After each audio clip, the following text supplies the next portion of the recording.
Il s'agit d'une plateforme informatique ouverte pour les sciences de la vie ayant été développée par le laboratoire du Zhejiang. C'est essentiellement un vaste modèle de langage génératif de protéines entraîné par 600 millions de bits de données. Alimentée par l'ADN viral, l'intelligence artificielle réalise des calculs et des criblages à grande vitesse pour filtrer 5 résultats optimaux. Les biologistes n'ont plus qu'à vérifier ces 5 résultats optimaux afin d'obtenir les réactifs de détection les plus performants. Lorsqu'un nouveau virus émerge, le modèle d'intelligence artificielle permet de développer rapidement des réactifs afin que les personnes infectées puissent être identifiées et traitées plus tôt. Après seulement un mois, la plateforme a accompli plus de 340 000 tâches, soit l'équivalent de la charge de travail d'une centaine de chercheurs pendant 2 ans. Outre la recherche biologique, le laboratoire du Zhejiang utilise également l'intelligence artificielle pour faciliter la recherche en sciences des matériaux. Voici un matériau d'alliage poreux qu'ils sont en train de mettre au point. À l'aide de méthodes traditionnelles, il faut environ 1 semaine pour synthétiser un nid d'abeilles irrégulier dans une structure complexe de ce type.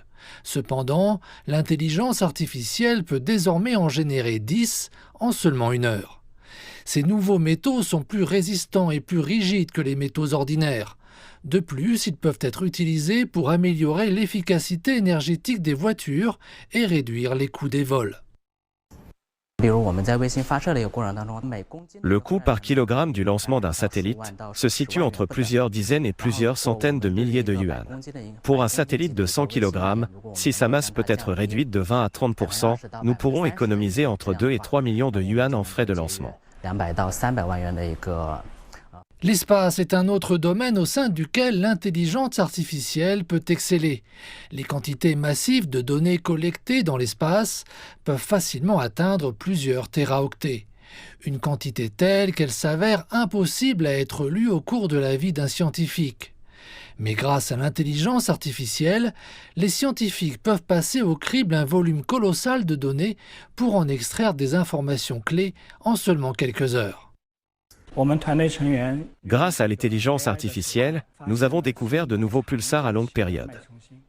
Une série d'avancées significatives ont été réalisées sur les sursauts radio rapides, les pulsars, ainsi que sur les lignes spectrales moléculaires. Le laboratoire du Zhejiang applique cette approche intégrée à de multiples disciplines. 3 plateformes d'innovation scientifique et technologique ont été établies. Elles ont ainsi permis d'accroître l'efficacité de la recherche.